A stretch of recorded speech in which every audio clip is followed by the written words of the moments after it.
So students, in this class we will study that how to solve the system of linear equations in three variables. Means जब हमको three linear equations in three variables given हों तो हम इन system of equations को कैसे solve करते हैं। इसके पहले हमने पेयर ऑफ लीनियर इक्वेशंस को सॉल्व किया था बाय मैट्रिक्स मेथड।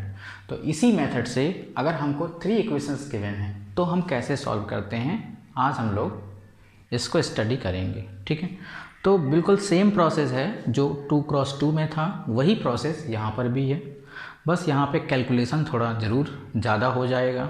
ठीक है, तो चलिए सबसे पहले मैंने क्या बोला था, सबसे पहले जो आपको लीनियर इक्वेशंस गिवन हैं उन लीनियर इक्वेशंस को हम मैट्रिक्स के फॉर्म में रिड्यूस कर लेते हैं। तो हम एक फर्स्ट मैट्रिक्स जो लेते हैं उसमें उन लीनियर इक्वेशंस के कोफिशिएंट्स को लिखा जाता है। तो यहाँ पे कोफिशिएंट्स क्या हैं, 1 -1 2 3 4 -5 2 -1 3। तो यहाँ पर हो जाएगा 1 -1 2 3 4 -5 3 4 -5 एंड थर्ड वाले में 2 -1 3 2 -1 3। तो ये मेरी क्या हो गई, ये कोफिशिएंट मैट्रिक्स हो गई। फिर इसके बाद दूसरी मैट्रिक्स में जो लीनियर इक्वेशंस के वेरिएबल होते हैं उनको कंसीडर करते हैं। तो इन तीनों लीनियर इक्वेशंस में थ्री वेरिएबल्स हैं x, y एंड z। तो यहाँ पर x आ जाएगा, यहाँ y एंड यहाँ पे z is equal to right side में जो मैट्रिक्स लेते हैं वहाँ पर हम मैट्रिक्स के कांस्टेंट को कंसीडर करते हैं।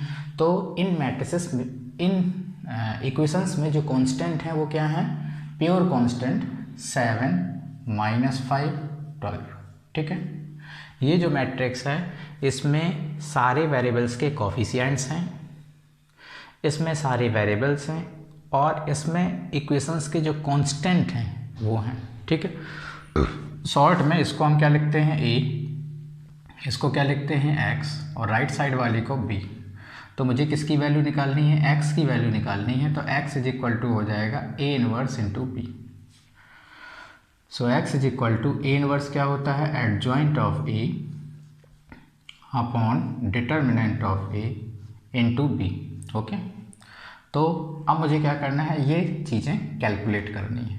एडजॉइंट ऑफ a निकालना है, डिटर्मिनेंट ऑफ a निकालना है और b तो मुझको मालूम ही है, b मेरा ये वाली मैट्रिक्स है। ठीक है, तो सबसे पहले हम क्या करते हैं, हम लोग इसको निकालते हैं डिटर्मिनेंट ऑफ a को। सबसे पहले इसी को निकालना चाहिए क्योंकि अगर मान लो ये 0 आ जाता है तो फिर उसका इन्वर्स एग्जिस्ट नहीं करेगा, और अगर इन्वर्स एग्जिस्ट नहीं कर रहा है तो इसका मीनिंग ये हुआ कि जो आपकी इक्वेशंस गिवन हैं उनका सोल्यूशन एग्जिस्ट नहीं करेगा, है ना। तो सबसे पहले क्या करते हैं, डिटर्मिनेंट ऑफ a निकालते हैं, a का डिटर्मिनेंट। तो a का अगर डिटर्मिनेंट निकालना है तो हम क्या करें, इसको फर्स्ट रो के रिस्पेक्ट में एक्सपेंड कर दें। तो क्या होगा, 1 इंटू इसका कोफैक्टर, तो इसको छिपाया तो 12 -5 कितना आ जाएगा, 12 -5 7, 12 -5 7 हो जाएगा। फिर इसके बाद अगला क्या आएगा, प्लस, फिर -1 इंटू इसका कोफैक्टर। तो -1 का कोफैक्टर कैसे निकालेंगे, इसको छिपाया तो ये 9 माइनस ऑफ -10 तो 9 + 10, तो 9 + 10 कितना हो जाएगा, 19 हो जाएगा। क्या हो जाएगा, 19।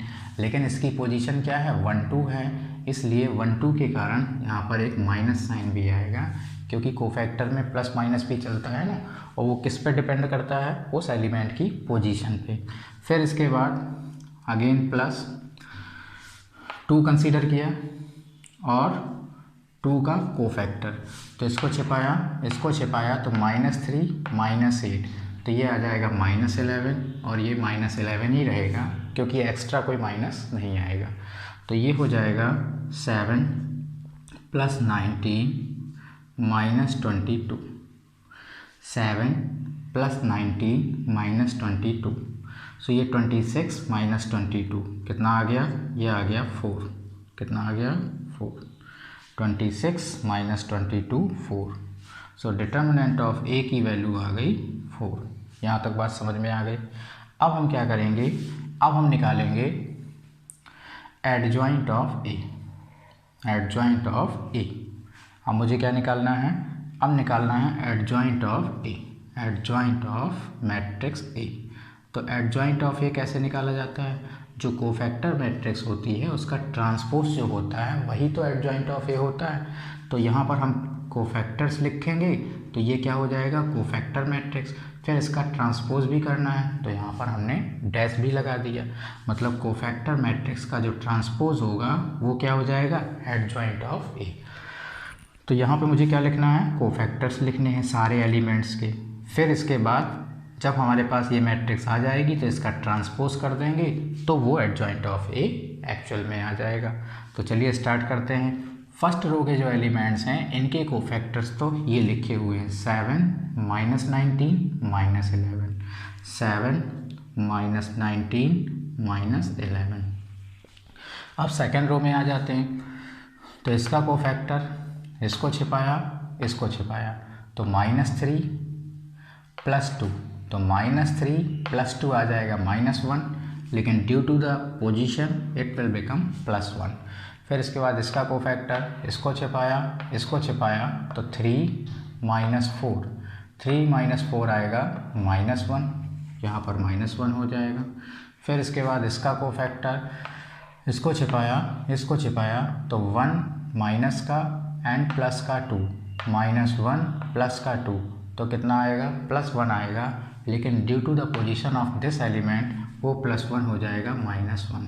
फिर इसके बाद इसमें आ जाते हैं तो इसका कोफैक्टर के लिए इसको छिपाया तो 5 - 8, 5 - 8 हो जाएगा -3, तो यहाँ पर आ जाएगा -3। साइन का आपको बहुत ध्यान रखना है कि कहाँ पर प्लस होगा कहाँ पे माइनस होगा, अदरवाइज़ अगर एक भी इसमें मिस्टेक हो गई तो आपका आंसर गलत आएगा, ठीक है। फिर इसका कोफैक्टर, तो इसको छिपाया तो -5 -6, -5 -6 -11 होगा, लेकिन इसकी पोजीशन के कारण एक माइनस और आ जाएगा, सो इट विल बिकम +11। फिर इसके बाद इसका, तो इसको छिपाया तो 4 एंड +3, सो 4 + 3 7 होगा और ये 7 ही रहेगा, ठीक है। अब मुझे क्या करना है, ये जो मेरी एक मैट्रिक्स आई है इसका ट्रांसपोज भी करना है। तो यहाँ पे राइट कर देते हैं तो ये आ जाएगा adjoint of A is equal to, transpose करके राइट कर दीजिए 7 - 19 -11, 7 - 19 -11। फिर ये सेकंड कॉलम हो जाएगा 1 - 1 -1, 1 - 1 -1। फिर इसके बाद ये थर्ड कॉलम हो जाएगा -3 11 7, -3 11 7। तो इस टाइप से मेरा ये आ गया एडजॉइंट ऑफ ए, ठीक है। तो सारी चीज़ें मेरे पास आ गई कि नहीं, एडजॉइंट ऑफ ए भी आ गया, ये भी आ चुका था, बी मुझे ऑलरेडी मालूम है। तो अब मुझे क्या करना है, एक्स की वैल्यू निकालनी है। तो यहाँ पर लिखते हैं सो x इज इक्वल टू हो जाएगा क्या, सबसे पहले तो 1 क्योंकि ऊपर क्या है 1 है तो 1 डिटर्मिनेंट ऑफ ए। तो 1 डिटर्मिनेंट ऑफ ए की वैल्यू क्या आई है, डिटर्मिनेंट ऑफ ए की वैल्यू 4 आई थी, तो यहाँ पे हो जाएगा 1/4। फिर इसके बाद क्या है, एडजॉइंट ऑफ ए, तो एडजॉइंट ऑफ ए आपका ये लिखा हुआ है, इसको राइट कर देते हैं 7 1 -3 -19 -1 11 -11 -1 7, ये हो गया एडजॉइंट ऑफ ए। फिर इनटू में बी, तो बी मैट्रिक्स क्या थी, बी मैट्रिक्स जो थी कांस्टेंट वाली मैट्रिक्स थी, ये कांस्टेंट वाली मैट्रिक्स को हमने बी बोला था। तो इसको राइट कर दो 7 - 5 12, यहाँ पर 7 यहाँ -5 यहाँ 12, ठीक है। यहाँ तक बात समझ में आ गई। तो अब हम क्या करते हैं, इसको फर्दर सॉल्व करते हैं 1/4। और अब मुझे क्या करना है, ये जो दो मैट्रिसेस लिखी हुई हैं ये एंड ये, इनका मल्टीप्लाई करना है। तो मल्टीप्लाई करने का वही रूल है क्या, कि इसका ये जो कॉलम है यहाँ पे आप रो के शेप में ऐसे रख दो। फिर से सुनिए, इसका ये जो कॉलम है यहाँ पे आप रो के शेप में ऐसे पुट कर दो। फिर जिस के ऊपर जो नंबर आए उस नंबर का उसके नीचे जितने भी एलिमेंट्स हैं सारे एलिमेंट्स में मल्टीप्लाई कर दो और फिर उनको ऐड कर दो। तो जब आप ऐड करोगे तो आपको मल्टीप्लिकेशन जो भी आएगा वो मिल जाएगा। ठीक है, तो अगर मैं इसको ऐसे करूँगा तो क्या होगा, 7 इसके ऊपर आएगा, ये -5 इसके ऊपर आएगा, ये 12 इसके ऊपर आएगा। ठीक है, तो चलिए मल्टीप्लाई करते हैं। इसके ऊपर क्या आएगा, इसके ऊपर आएगा 7, तो ये हो जाएगा 7 7 जा 49। इसमें जब 7 का मल्टीप्लाई होगा तो -133, इसमें जब 7 का मल्टीप्लाई होगा तो -77, फिर इसके बाद प्लस। अब क्या होगा, -5 का मल्टीप्लाई इस वाले कॉलम में होगा, तो जब -5 का मल्टीप्लाई 1 में होगा तो ये आएगा -5, -5 का मल्टीप्लाई -1 में होगा तो +5, -5 का मल्टीप्लाई -1 में होगा तो यहाँ भी +5, और इसके ऊपर क्या आएगा, इसके ऊपर आएगा 12। तो इन एलिमेंट्स में 12 का मल्टीप्लाई होगा, तो जब इन एलिमेंट्स में 12 का मल्टीप्लाई करेंगे तो ये हो जाएगा -36। इसमें जब 12 का मल्टीप्लाई होगा तो कितना आएगा, 12 1 जा 12, 12 1 जा 12 +1 13, और जब हम इसमें 12 का मल्टीप्लाई करेंगे 7 में तो ये आ जाएगा 84। ठीक है, तो ये आ गया मेरा x आ गया 1/4, और इसके अंदर जब हम इसको थोड़ा ऐड वगैरह करेंगे तो क्या मिलेगा, 41 तो ये लिखा हुआ है, -5 -36 -41 +49, तो ये बचेगा इधर 8। फिर इसके बाद इसमें आ जाएं, इन दोनों में -1 बचा और इस -1 को इसके साथ हमने एडजस्ट किया तो 5 -1 आ जाएगा 4। फिर इसके बाद इन दोनों में देखिए ये क्या लिखा हुआ है, 84 + 5 89 लिखा हुआ है। क्या लिखा हुआ है, 89। 89 में से हमें 77 माइनस करना है तो ये आ जाएगा 12। कितना आ जाएगा, 12। तो ये मेरा x ये एक मैट्रिक्स आ गई। अब x क्या था, x मेरा था A matrix whose elements are x, y and z। x के प्लेस में एक्चुअल x जो था वो राइट कर दिया, ये 1/4 अंदर जाके मल्टीप्लाई हो जाएगा। जब 1/4 का इसके अंदर मल्टीप्लाई करेंगे तो सारे एलिमेंट्स में मल्टीप्लाई होगा, क्योंकि मैट्रिक्स के अंदर जाएगा तो सारे एलिमेंट्स के साथ इसका कंट्रीब्यूशन होगा। तो जब 1/4 का मल्टीप्लाई इसमें होगा तो ये आ जाएगा 2, जब इसमें होगा तो आ जाएगा 1, और जब इसमें होगा तो आ जाएगा 3।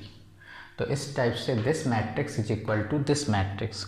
तो चूंकि ये मैट्रिक्स इसके इक्वल है, इसका मीनिंग ये हुआ कि इनके करस्पॉन्डिंग एलिमेंट्स भी इक्वल होंगे।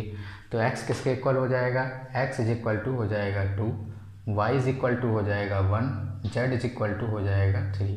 इस टाइप से हमने 3 लीनियर इक्वेशन ऑफ 3 वेरिएबल्स को सॉल्व किया। तो हमने क्या देखा कि जो इनको सॉल्व करने का प्रोसेस था वो वही था जो 2 लीनियर इक्वेशंस में यूज किया जाता है। अंडरस्टैंड।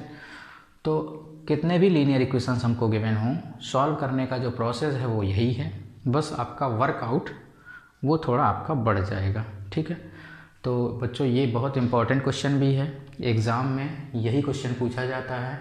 आपको 3 इक्वेशंस गिवन होंगी और उन 3 इक्वेशंस को हमें बाय मैट्रिक्स मेथड सॉल्व करना होगा। तो हम ऐसे ही सॉल्व करेंगे। बहुत से बच्चे क्या करते हैं, उसमें मैट्रिक्स वगैरह का यूज़ नहीं करते हैं, ऐसे ही एलिमिनेशन की हेल्प से इसको सॉल्व कर डालते हैं, फिर उनको 0 मार्क्स मिल जाता है, 1 भी मार्क्स नहीं मिलता, भले ही आपका आंसर सही आ जाए।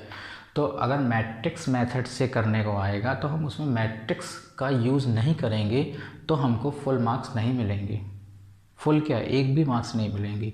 तो बच्चों अगर ये एग्ज़ाम में क्वेश्चन आएगा तो आप इसी मेथड से करोगे। अंडरस्टैंड। तो इसको नोट कर लीजिए। फिर नेक्स्ट क्लास में हम लोग डिस्कस करेंगे nature of solution of system of linear equations. Nature of solutions of system of linear equations का मतलब है कि जो गिवन लीनियर इक्वेशंस हैं, given system of linear equations हैं, इनके कब यूनिक सॉल्यूशंस होंगे, कब इनफाइनाइट सॉल्यूशंस होंगे एंड कब नो सॉल्यूशंस होंगे। तो ये सारे नेचर्स हम नेक्स्ट क्लास में स्टडी करेंगे। और बच्चों, आपकी बुक में जो भी सिस्टम ऑफ लीनियर इक्वेशंस से रिलेटेड क्वेश्चन हैं सॉल्व करने वाले, उन सारे क्वेश्चंस को आपको सॉल्व करना है। सॉल्व करने के बाद जो भी आपके नोट्स हैं वो आपको मुझे दिखाने हैं, ठीक है। So note down this and do the same type of question that are exist in your book.